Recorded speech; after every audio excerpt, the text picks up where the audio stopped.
अस्सलामुअलैकुम वरहमतुल्लाहि वबरकातुहु नहमदुहु व नसल्ली अला रसूलिहिल करीम अम्मा बाद। ప్రియ విశ్వాస ముస్లిం తెలుగు సోదర సోదరీమణులకు ఇస్లామిక్ లైఫ్ టెక్నిక్స్ ఛానల్లో స్వాగతం సుస్వాగతం.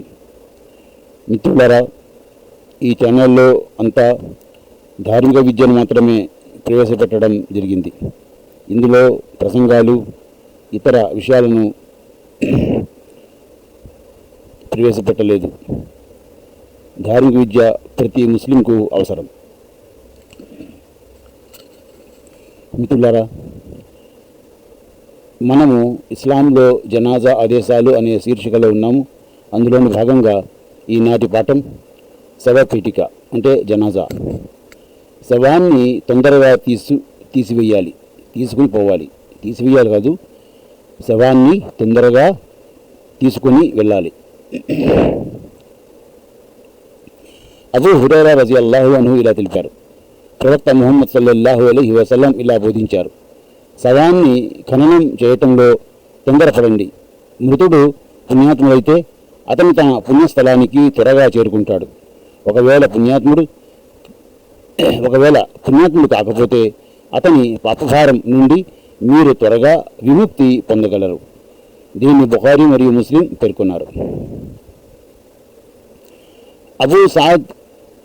అబూ సయీద్ ఖుదరీ రజియల్లాహు అన్హు ఇలా తెలిపారు.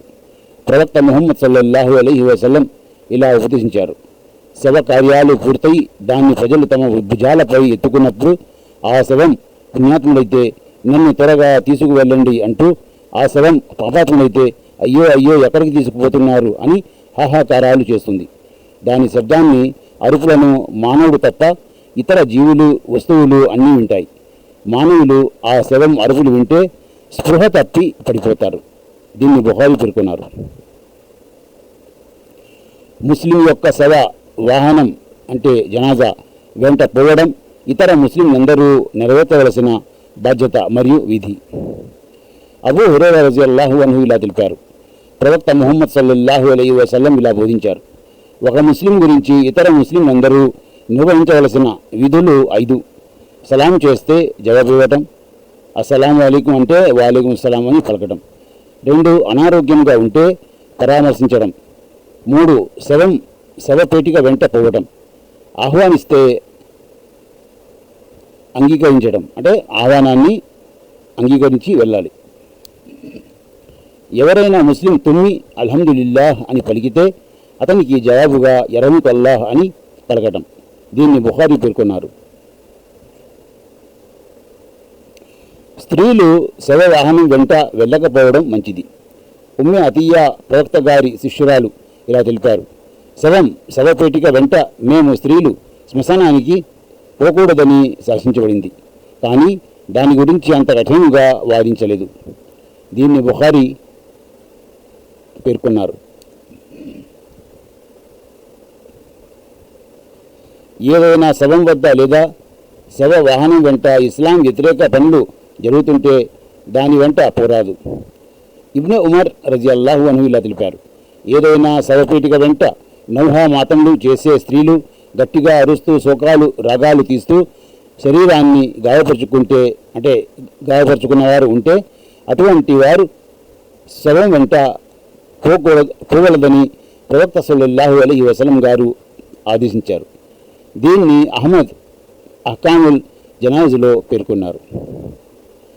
శవపేటిక వెంట సువాసన, అగ్ని మొదలైనవి తీసుకుపోరాదు. అబూ హురైరా రజియల్లాహు అన్హు ఇలా తెలిపారు. ప్రవక్త ముహమ్మద్ సల్లల్లాహు అలైహి వసల్లం ఇలా బోధించారు: శవం వెంట అరుపులు ఉండరాదు, అగ్ని ఉండరాదు. దీన్ని అహ్మద్, అబూ దావూద్ పేర్కొన్నారు. గమనిక: ఒకవేళ చీకటిగా ఉంటే అవసరానుసారం దీపం తీసుకోవచ్చు. శవపేటిక వెంట అరవటం, బిగ్గరగా కలిమా చదవటం, ఖురాన్ వాక్యాలు పఠించడం మొదలైనవి చేయరాదు. ఖైస్ బిన్ అబ్బాస్ రజియల్లాహు అన్హు ఇలా తెలిపారు: శవాల వద్ద శవపేటికల వెంట బిగ్గరగా అరవటాన్ని ప్రవక్త గారి అనుచరులు అసహించుకునేవారు. దీన్ని బైహఖీ, అహ్మద్, అబూ నయీం పేర్కొన్నారు.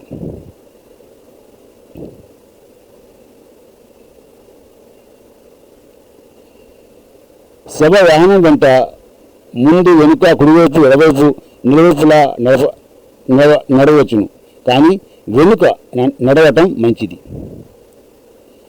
శవం వెంట వాహనంపై వెళ్ళవచ్చు, కానీ శవం వెనుక వెళ్ళాలి.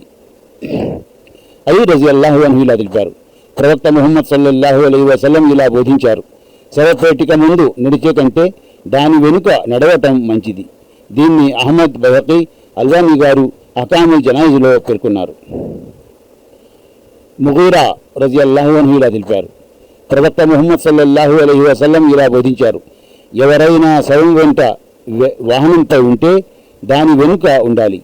శవపేటిక వెంట నడిచేవారు దాని వెనుక, దాని ముందు, దాని కుడివైపు, దాని ఎడమవైపు నడవచ్చును, కానీ శవపేటికకు కాస్త దగ్గరగా నడవాలి.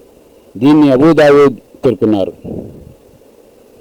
శవపేటిక భుజాలపై ఉన్నంత వరకు, అనగా భుజాల నుండి దించినంత వరకు దాని వెంట నడిచేవారు కూర్చోరాదు. అబూ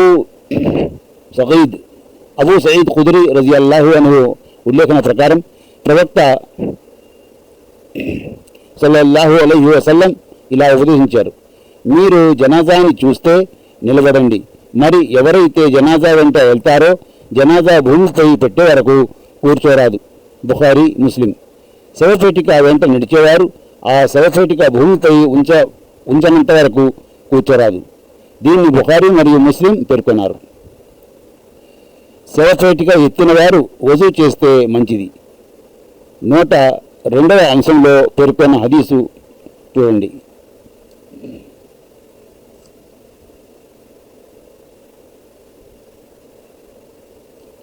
మిత్రులారా, చూసారా, ప్రతి విషయం గురించి ఇస్లాం మనకు బోధిస్తుంది. అంటే ప్రతి విషయం గురించి అల్లాహ్ తఆలా మరియు ప్రవక్త సల్లల్లాహు అలైహి వసల్లం మనకు ఆదేశాలు ఇచ్చారు, ఉపదేశాలు ఇచ్చారు, దానికి చేయవలసిన పద్ధతిని ఇచ్చారు. అందువల్ల మనందరం ఖురాన్ హదీసుల ప్రకారం, ఖురాన్ సున్నతుల ప్రకారం ఆచరిస్తూ జీవితం గడపాలి. అప్పుడే ప్రతి ముస్లిం సాఫల్యం పొందుతాడు. అల్లాహ్ తఆలా మనందరికీ ధార్మిక విద్య నేర్చుకునే దాని ప్రకారం ఆచరిస్తూ జీవించే, దాన్ని ఇతరులకు బోధించే భాగ్యం ప్రసాదించుగాక. ఆమీన్. వాఖిరు దావానా అనిల్ హమ్దులిల్లాహి రబ్బిల్ ఆలమీన్. అస్సలాము అలైకుం వరహమతుల్లాహి వబరకాతుహు.